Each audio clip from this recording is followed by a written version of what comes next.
जम्मू कश्मीर के शोपिया से यहां पर सुरक्षा बलों ने मुठभेड़ के दौरान 3 आतंकियों को मार गिराया है। यह एनकाउंटर शोपिया के आशिमपोरा इलाके में चल रहा है, जहां से 2 से 3 आतंकियों के छिपे होने की अभी भी खबर मिल रही। सुरक्षा बलों ने इलाके को घेर रखा है और ऑपरेशन अभी भी लगातार जारी है। आपको बता दें कि कल कुलगाम में भी आतंकियों से सुरक्षा बलों की मुठभेड़ हुई थी, जिसमें 3 आतंकियों को ढेर कर दिया गया था। आसिफ मेरे सहयोगी जुड़ चुके हैं ज्यादा जानकारी के साथ। आसिफ, क्या अपडेट्स हैं?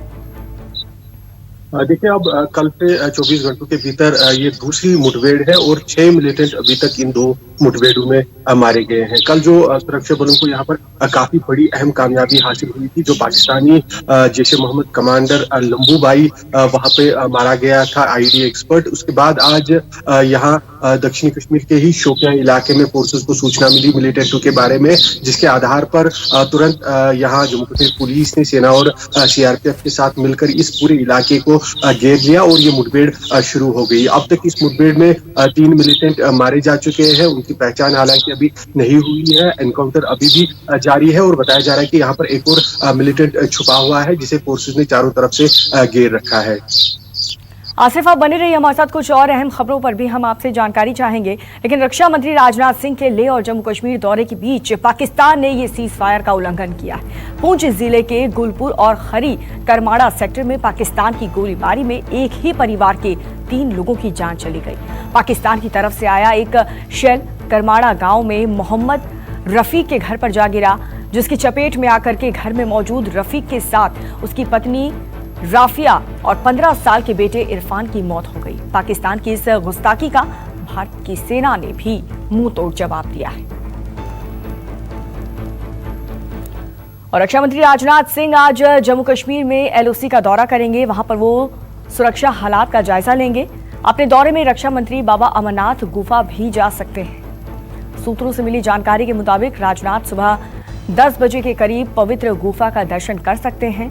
अपने 2 दिवसीय लेह और जम्मू कश्मीर दौरे के पहले दिन शुक्रवार को रक्षा मंत्री ने लद्दाख में एलएसी पर जाकर के सुरक्षा हालात का जायजा लिया। वहां से चीन को कड़ा संदेश देने के साथ ही उन्होंने जवानों की हौसला अफजाई भी की। उसके बाद वो श्रीनगर लौट गए थे, जहां पर उन्होंने सुरक्षा समीक्षा बैठक की और आज वो एलओसी के अलावा अमरनाथ गुफा भी जा सकते हैं। आसिफ, रक्षा मंत्री राजनाथ सिंह के इस दौरे को लेकर के क्या और जानकारी मिल रही है? देखिए, जो कल यहाँ श्रीनगर पहुंचते ही उन्होंने कई बैठकें यहाँ पर की। पहले तो उन्हें जो चिनार कॉर्प्स कमांडर है, उन्होंने पूरे कश्मीर घाटी में अंदरूनी इलाकों और साथ ही साथ नियंत्रण रेखा पर किस तरह के हालात है, ये सारी जानकारी दी। किस तरह से एलओसी के ऊपर घुसपैठ को नाकाम बनाया जा रहा है, सारी जानकारी देने के बाद कल देर रात फिर एक और बैठक अमरनाथ यात्रा की सुरक्षा को लेकर राजनाथ सिंह ने उसकी अगुवाई की। और अब आज जो है सुबह 10 बजे बताया जा रहा है कि राजनाथ सिंह पहले अमरनाथ गुफा जाएंगे, यहाँ वो दर्शन करेंगे और उसके बाद राजनाथ सिंह नियंत्रण रेखा पर एलओसी की किसी फॉरवर्ड पोस्ट पर जाकर वहां खुद ग्राउंड जीरो पर हालात का जायजा लेंगे और साथ साथ जवानों के साथ वहां पर बात भी करेंगे। उसके बाद राजनाथ सिंह वापस दिल्ली के लिए रवाना होंगे।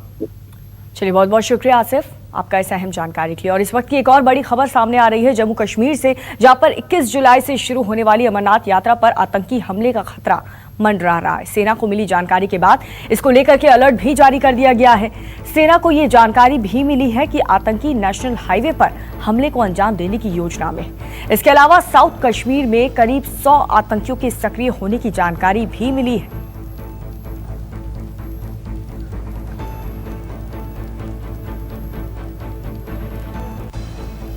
हम इस समय मौजूद हैं जम्मू के अमरनाथ यात्रा के बेस कैंप भगवती नगर में। ये देखिए, यहाँ पर जम्मू कश्मीर पुलिस के जवान हैं, यहाँ पर सीआरपीएफ के जवान हैं, ऑफिसर हैं, बाकायदा डॉग स्क्वाड की टीम यहाँ पर है। चप्पे चप्पे को बारीकी से देखा जा रहा है, खंगाला जा रहा है। ये देखिए, लेटेस्ट इक्विपमेंट है, ये मेटल डिटेक्टर है, यहाँ पर मल्टी थ्रेट लोकेटर यहाँ पर है, ये लेटेस्ट इक्विपमेंट है। बाकायदा डॉग स्क्वाड जो है वो यहाँ पर है। ये देखिए किस कदर बेस कैंप के अंदर जो है उसे बारीकी से खंगाला जा रहा है, देखा जा रहा है क्या कोई संदिग्ध सामान या वस्तु जो है वो बेस कैंप के अंदर मौजूद तो नहीं है। इसी तरह से बेस कैंप के बाहर भी जो है बारीकी से नजर रखी जा रही है।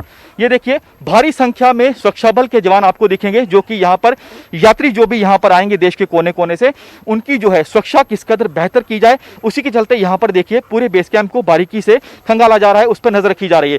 आइए यहाँ पर सीआरपीएफ के ऑफिसर हमारे साथ, इनसे बातचीत कर लेते हैं। सर, किस कदर जो है आप बेस कैंप को सुनिश्चित कर रहे हैं कि पूरी तरह से सेफ रहे? जी, हम अपनी तरफ से पूरी लगन के साथ यहाँ मेहनत करके चप्पे चप्पे की छानबीन कर रहे हैं ताकि कोई भी थ्रेट न रह जाए। और हमारे देश के जो यात्री आएंगे, श्रद्धालु आएंगे बाबा श्री अमरनाथ जी की यात्रा में, तो वो सुरक्षात्मक तरीके से रहें और अपनी यात्रा को अच्छे तरीके से संपन्न करके और यहाँ से जाएं। हम सकते हैं सीआरपीएफ के ऑफिसर श्रद्धालुओं को भरोसा दिला रहे हैं कि आप लोग बेखौफ होकर आइए, क्योंकि सीआरपीएफ समेत अन्य सुरक्षा बल जो है उनकी सुरक्षा के लिए पूरी तरह से तैनात। और ये देखिए यहाँ पर तस्वीरें आप देखिए, बेहद खास हैं, बेहद महत्वपूर्ण है। चप्पे चप्पे को बारीकी से खंगाला जा रहा है, देखा जा रहा है।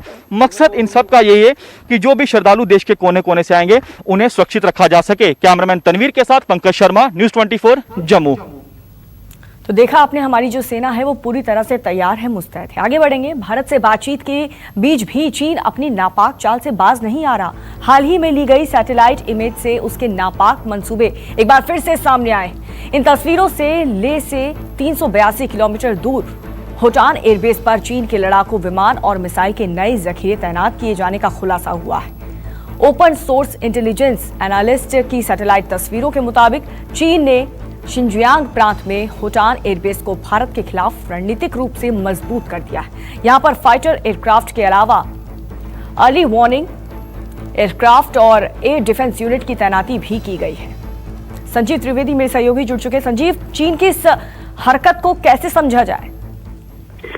देखिए, एक तरफ तो बातचीत चल रही है कि जो तनाव है उसे खत्म किया जाए, वहीं दूसरी तरफ ये जो डिप्लॉयमेंट हो रही है भारत चीन सीमा पर चीन की तरफ, उसका सीधा मतलब ये है कि चीन को आशंका है कि आने वाले दिनों में साउथ चाइना सी के मसले को लेकर चीन के ऊपर हमले हो सकते हैं अमेरिका के द्वारा, और ये उसकी बड़ी चिंता की वजह है, जिस कारण से उसे ये भी लगता है साथ साथ कि जिस दिन उसे साउथ चाइना सी पर अमेरिकी हमले झेलने पड़ेंगे, उसी दिन ये भी हो सकता है कि भारत के द्वारा अटैक्स हो और भारत वेस्टर्न सेक्टर जो कि लद्दाख का इलाका है, यहाँ से चीन पर अमेरिका की जुगलबंदी कर सकता है, अटैक इधर से लॉन्च कर सकता है।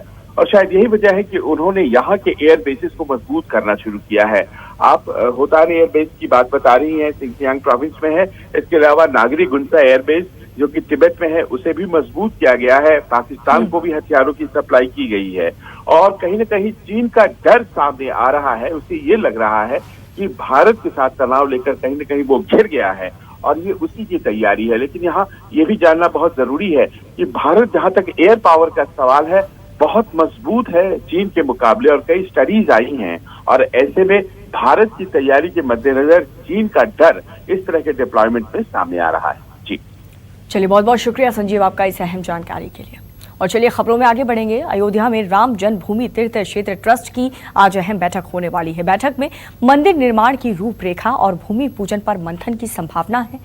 बैठक में शामिल होने के लिए ज्यादातर ट्रस्टी अयोध्या पहुंच भी चुके हैं और साथ ही आरएसएस के सर कार्यवाहक डॉक्टर कृष्ण गोपाल ने भी यहां पर डेरा डाल चुके हैं। ट्रस्ट के गठन के बाद आज अयोध्या में पहली बैठक होने जा रही है, जो सर्किट हाउस में बुलाई गई है। बैठक में राम जन्मभूमि मंदिर के शिलान्यास कार्यक्रम पर अंतिम मुहर लग सकती है।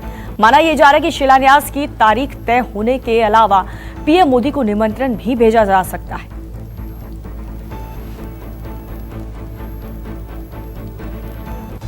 अशोक तिवारी मेरे सहयोगी जुड़ चुके हैं। अशोक, अयोध्या में होने वाली इस बैठक में सबसे खास क्या होने वाला है?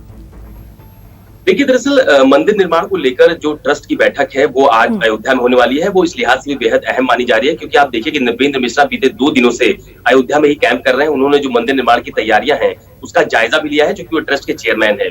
दूसरी अहम बात यह भी है कि ट्रस्ट के जो भी सदस्य हैं उनको औपचारिक तौर पर बीते दिनों जब निमंत्रण भेजा गया था तो उस दौरान ये माना जा रहा था कि शायद ज्यादातर सदस्य इस बैठक में हिस्सा नहीं ले पाएंगे, लेकिन ज्यादातर सदस्य बैठक में हिस्सा लेने के लिए अयोध्या पहुंच चुके हैं। और सबसे अहम बात यह है कि प्रधानमंत्री नरेंद्र मोदी को अयोध्या बुलाकर भूमि पूजन कराने की जो मांग साधु संतों की तरफ से बीते दिनों उठाई गई थी, जिसमें खुद महंत नृत्य गोपाल दास की तरफ से एक पत्र प्रधानमंत्री को भेजा गया था, तो उस दौरान भी ये कहा गया था कि सभी की ये इच्छा है कि मंदिर निर्माण के भूमि पूजन के लिए प्रधानमंत्री खुद अयोध्या आए। तो इस पर भी आज इस ट्रस्ट की बैठक में चर्चा हो सकती है। और इसके अलावा मंदिर निर्माण से जुड़े हुए तमाम सारे निर्माण कार्य कहां तक पहुंचे, क्या क्या उसमें अभी कार्य योजना तैयार की जानी है, तमाम सारे बिंदुओं पर गहन आज बैठक में चर्चा होने वाली है। और सबसे खास बात ये भी है कि सबसे जो अहम मुद्दा है जिसको लेकर लगातार साधु संत इस बात की मांग करते रहे हैं कि अयोध्या में मंदिर निर्माण का सपना तो पूरा हो गया है, लेकिन खुद प्रधानमंत्री इस अयोध्या पहुंचे, भूमि पूजन में शामिल हों, तो शायद ये एक बहुत बड़ी मांग आज ट्रस्ट की बैठक में उठने वाली है। क्योंकि जो नृत्य गोपाल दास है उनकी तरफ से बीते दिनों पत्र भी भेजा गया था। इसके अलावा मंदिर निर्माण की जो तैयारियां हैं, खुद नृपेंद्र मिश्रा ने कल कई जगहों का दौरा भी किया था, कल भी ट्रस्ट के लोगों के साथ बैठक की थी जो लोग अयोध्या में मौजूद थे। तो अब ये है कि निर्माण कार्य कैसे होगा, कैसे उसको भव्यता दी जानी है, कैसे मंदिर को एक बड़ा स्वरूप दिया जाना है, इन तमाम सारे मुद्दों पर आज बैठक में चर्चा होने वाली है। बहुत बहुत शुक्रिया। इस बैठक में नजर बनाए रखें, लगातार आगे भी हम आपसे जानकारी लेते रहेंगे। अशोक, आगे बढ़ेंगे। राजस्थान के सियासी घटनाक्रम को लेकर के अब बीजेपी भी पुलिस तक पहुंच गई है। राजस्थान बीजेपी के प्रवक्ता लक्ष्मीकांत भारद्वाज ने कांग्रेस नेता महेश जोशी, रणदीप सुरजेवाला, लोकेश शर्मा, गोविंद डोटासरा समेत दूसरे नेताओं के खिलाफ जयपुर के अशोकनगर थाने में शिकायत दी है, जिसमें उन्होंने बीजेपी पर राजनीतिक साजिश का झूठा आरोप लगाने का जिक्र किया। उन्होंने टेप कांड में फर्जी तरीके से पार्टी नेताओं के खिलाफ साजिश की शिकायत भी की है। लक्ष्मीकांत भारद्वाज ने इस साजिश में आरोपियों पर मुकदमा दर्ज कर उन्हें चिन्हित कर गिरफ्तार करने की मांग की है।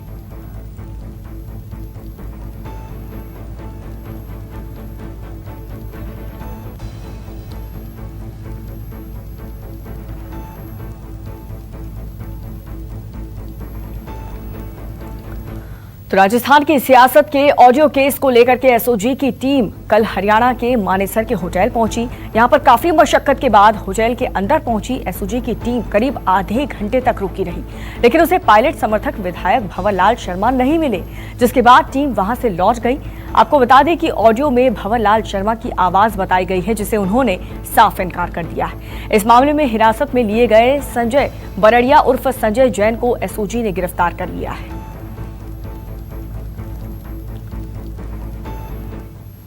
खबरों में आगे बढ़ते हुए अमिताभ बच्चन और अभिषेक बच्चन कोरोना पॉजिटिव होने के बाद से अस्पताल में भर्ती हैं और उसके बाद पूरे परिवार का कोरोना टेस्ट हुआ था, जिसमें ऐश्वर्या राय बच्चन और उनकी बेटी आराध्या बच्चन को भी कोरोना पॉजिटिव पाए गए और इसीलिए ऐश्वर्या और आराध्या को भी नानावती अस्पताल में भर्ती करा दिया गया है। अमिताभ बच्चन और अभिषेक बच्चन भी कोरोना पॉजिटिव पाए जाने के बाद नानावती अस्पताल में भर्ती किए गए थे। ऐश्वर्या राय को नानावती अस्पताल में भर्ती कराया गया। ऐश्वर्या की बेटी को भी अस्पताल में भर्ती करा दिया गया है। ऐश्वर्या राय और बेटी आराध्या कोरोना पॉजिटिव हैं। नमस्कार, मैं हूं मानक गुप्ता। अगर आपको हमारा ये वीडियो पसंद आया हो तो इसे लाइक और शेयर जरूर करें और हाँ, हमें सब्सक्राइब और फॉलो करना ना भूलें ताकि आप देश और दुनिया की कोई खबर मिस ना करें। तो जुड़े रहिए हमारे साथ और देखते रहिए न्यूज़ 24।